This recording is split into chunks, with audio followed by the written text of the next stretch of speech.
A propósito, o Lance é o meu herói. Foi assim que Fernando Alonso definiu a relação com Lance Stroll.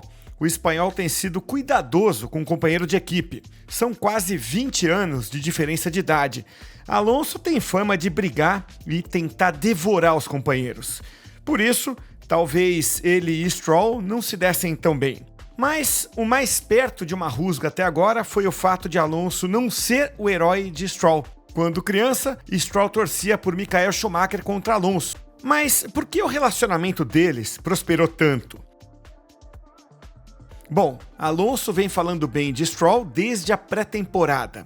Alonso estreou com um pódio pela Aston Martin no Bahrein. Nesse mesmo GP, Stroll correu se recuperando de uma lesão no pulso provocada por uma queda de bicicleta. E foi por isso que Alonso o chamou de herói. Foram vários gestos de gentileza de Alonso nesse ano. No Azerbaijão, por exemplo, ele pediu que a equipe compartilhasse com Stroll uma mudança de distribuição da potência dos freios. Stroll só soube disso depois da corrida. Em Miami, Alonso viu pelos telões Stroll fazendo uma boa ultrapassagem. Além de elogiar a bela manobra, o espanhol quis saber pelo rádio qual era a posição de Stroll, que tinha largado da penúltima fila.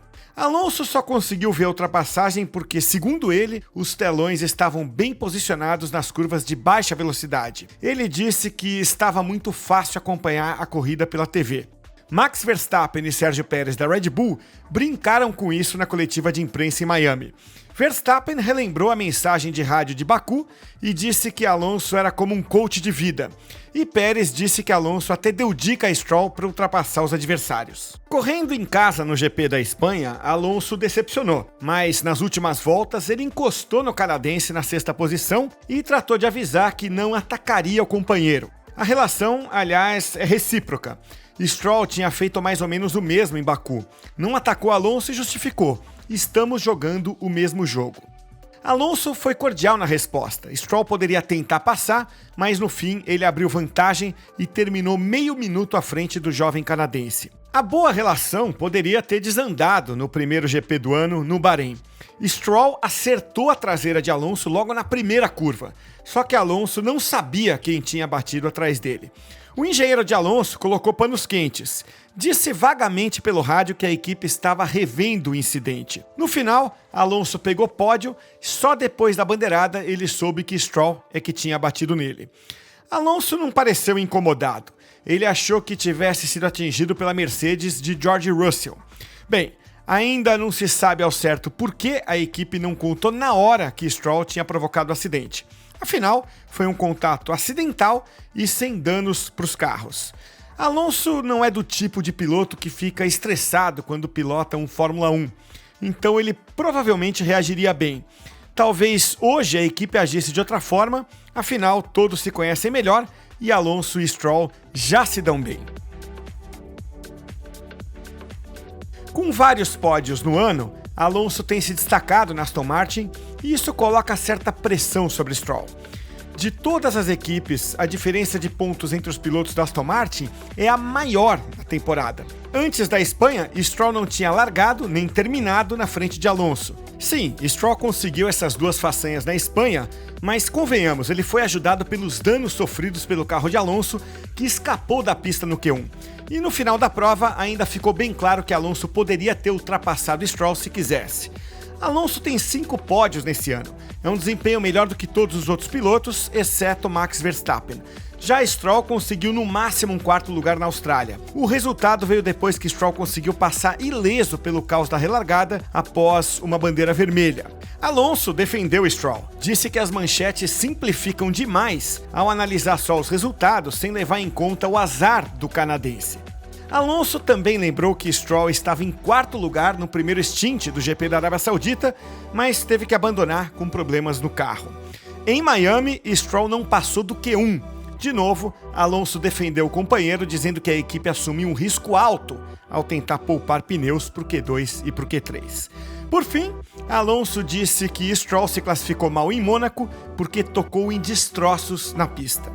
E Alonso disse que Stroll dá bons feedbacks, bons insights sobre estratégias e que só precisa de oportunidades para começar a trilhar o caminho na Fórmula 1. Há quem questione o quanto Stroll realmente quer ser um piloto de Fórmula 1, que a carreira na Fórmula 1 seja na verdade um desejo do pai dele, Lawrence Stroll, o dono da Aston Martin. Alonso rebateu essa narrativa. Ele disse que às vezes as pessoas acham que Stroll não está motivado para pilotar, mas que não acredita nisso. No fim das contas, Alonso defende Stroll mais do que o próprio Stroll. O jovem canadense não fica dando desculpas, ele apenas diz que é assim que as coisas funcionam na Fórmula 1. Mas depois de vários anos com esse tipo de questionamento, Stroll talvez tenha se cansado de explicações e desistiu de ficar justificando seu lugar na Fórmula 1.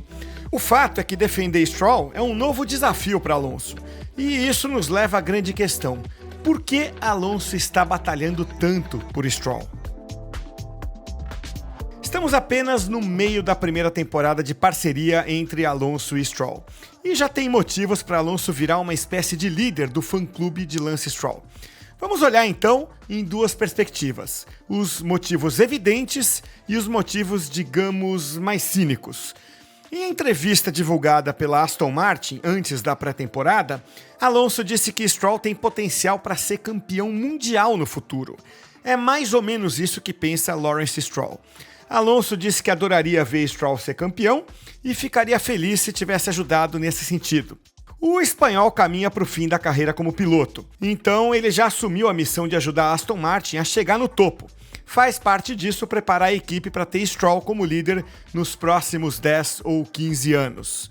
É claro que Alonso gostaria de ver Aston Martin ganhar corridas e lutar por títulos enquanto ele ainda estiver em atividade. Mas também diz que também ficaria feliz se as coisas acontecessem depois da aposentadoria. Alonso tem a fama de devorar os companheiros de equipe, mas ele rejeita essa fama e diz que sempre ajudou os pilotos que dividiam o boxe com ele. Mas o que mudou então? Bem, o espanhol diz que as transmissões de TV são mais gentis com ele agora.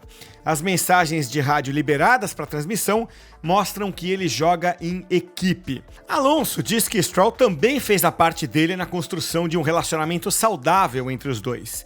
E ainda comparou Stroll com Esteban Ocon, antigo companheiro na Alpine. O espanhol disse que ele era o maior alvo de Ocon, o que prejudicava a equipe. Daí os elogios a Stroll, que segundo Alonso sabe jogar em equipe. Esse jogo em equipe, aliás, foi acertado antes mesmo da temporada. Segundo Alonso, foi feito um acordo com o chefe de equipe Mike Crack e com o executivo-chefe Martin Whitmarsh para que o time lutasse em conjunto contra adversários como Ferrari e Mercedes. Ainda que Alonso tenha marcado a maior parte dos pontos, esse espírito de equipe ajuda a Aston Martin a lutar pela primeira posição do pelotão que vem atrás da Red Bull. Mas quais seriam aquelas razões, digamos, cínicas que nós mencionamos? Bem, convenhamos, Alonso sabe que o verdadeiro chefe da equipe é o homem que assina os cheques milionários dele, e esse homem é Lawrence Stroll. Alonso sabe das ambições e da fé que Lawrence Stroll coloca no próprio filho. Então, nada melhor do que falar bem de Lance, oferecer ajuda e ser legal com o filho do chefe. Tem mais um aspecto aí.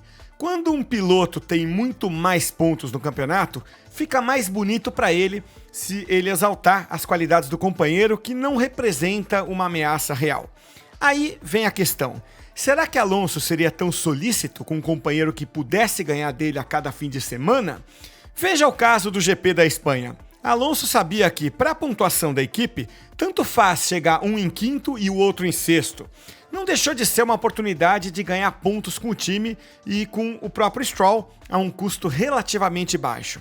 Mas agora pense, se Stroll tivesse liderando a prova e Alonso encostasse atrás dele nas últimas voltas, será que ele abriria a mão de atacar?